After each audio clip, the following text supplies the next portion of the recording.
If your heart swelled 3 sizes watching The Grinch, you'll want to make sure you caught all the amazing hidden details. Yippee-ki-yay movie lovers, it's Jan here, and today I'm going to reveal 17 cool Easter eggs and references you might have missed in Illumination's new animated movie. Keep watching to the end to find out the Grinch's secret connection to Gru from the Despicable Me movies. And subscribe and leave a comment about the film for a chance to win some awesome Grinch merchandise. The Grinch has a ton of fabulous gadgets and inventions he puts to use in his mission to steal Christmas from Who-ville. In one particular tribute to the animated TV special, we see the Grinch employ some springy type of stilts, which enable him to jump with ease from one rooftop to another as he gathers up the Who's presents. The new Grinch movie tips its hat to Dr. Seuss, the author of the original book, in the scene where the Grinch starts making his Santa Claus disguise. Look carefully at the model of the sewing machine, which is Theodore, a shout out to Dr. Seuss's real name, Theodore Geisel. A funny little detail you might have missed is the title of the book that the Grinch tosses at the alarm clock when it wakes him up playing cheery Christmas songs. The book is called Spelunking for Beginners, which is very appropriate for the Grinch, as spelunking refers to the activity or hobby of exploring caves, and the Grinch of course lives in a cave on Mount Crumpet. One of the roles that Benedict Cumberbatch, who voices the Grinch, is best known for is Marvel's Doctor Strange, and there's a very cool visual nod to Cumberbatch's Sorcerer Supreme in an atmospheric scene in the new Grinch movie. After the holiday-hating character comes up with his wonderful, awful idea to steal Christmas, we see him walk up the stairs of his cave home and stand in front of a circular window. It's not exactly the same, but the lines across the round window and the circular centre do bring to mind the Window of the Worlds in Doctor Strange's Sanctum Sanctorum. In the original book and animated TV special, as well as stealing all the Who's presents, the Grinch also takes all their food, even the last can of Who hash. And there's a little callback to that in Illumination's new movie, when the Grinch realises he's eaten all the groceries he bought to last him to January, even his emergency stash of Who hash. And when he goes into Whoville to restock, he sweeps a whole load of Who hash cans off the shelf and into his basket. When Cindy Lou first bumps into the Grinch, she's on her way to post a letter to Santa, which is a nice hat tip to how in the live-action movie Cindy Lou's father was a postmaster and she happened to meet the Grinch for the first time at the town's post office. In the new Grinch movie, Cindy Lou's hairstyle with its 2 braids sticking up with pink bows is a lovely reference to the original book, where Cindy Lou had 2 wiry strands of hair sticking up on her head. And it's also a cool shout out to the 1960s TV special where she wore 2 pink bows in her hair.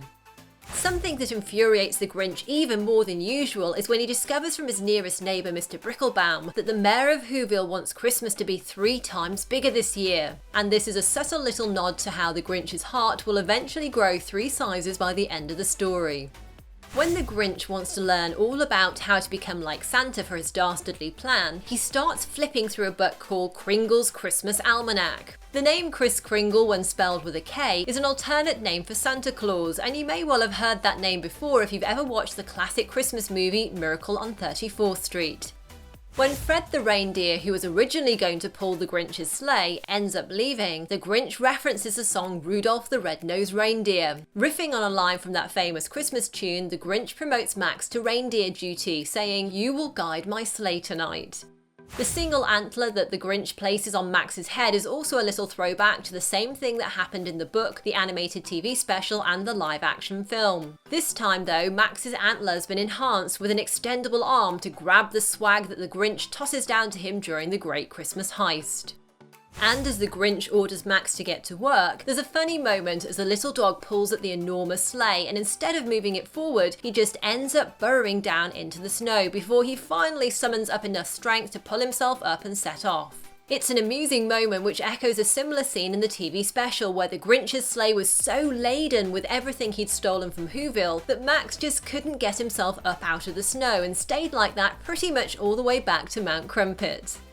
A little difference in the new Grinch movie is that in this version the Grinch steals Christmas from Cindy Lou's house last of all, whereas in all the other versions her home is the first stop on his Yuletide raid. The new Grinch movie does, however, acknowledge the original order as the meter on the Grinch's sleigh counts down the number of houses he's robbed, and when he gets to Cindy Lou's home the meter reads number 1.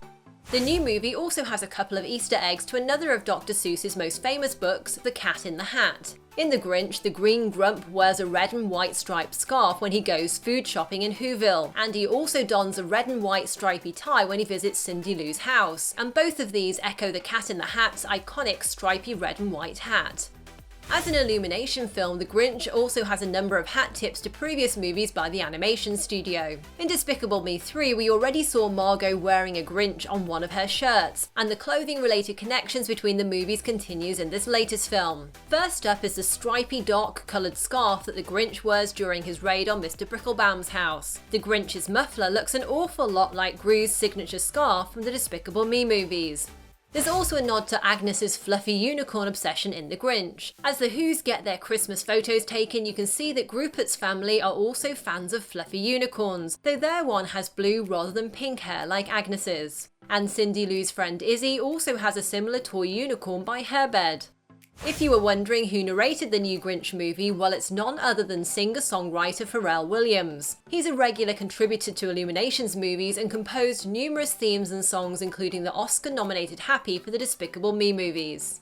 Now, did you spot any other cool Easter eggs in the movie, and who was your favourite character? Let me know in the comments below, and remember to subscribe for a chance to win one of these cool Grinch merch packs. Tap left to watch my video with the biggest differences between all the Grinch movies, or tap right for another video you're sure to like. If you enjoyed this, I really appreciate a thumbs up and a share. Thanks for watching and see you next time. Yippee-ki-yay, movie lovers!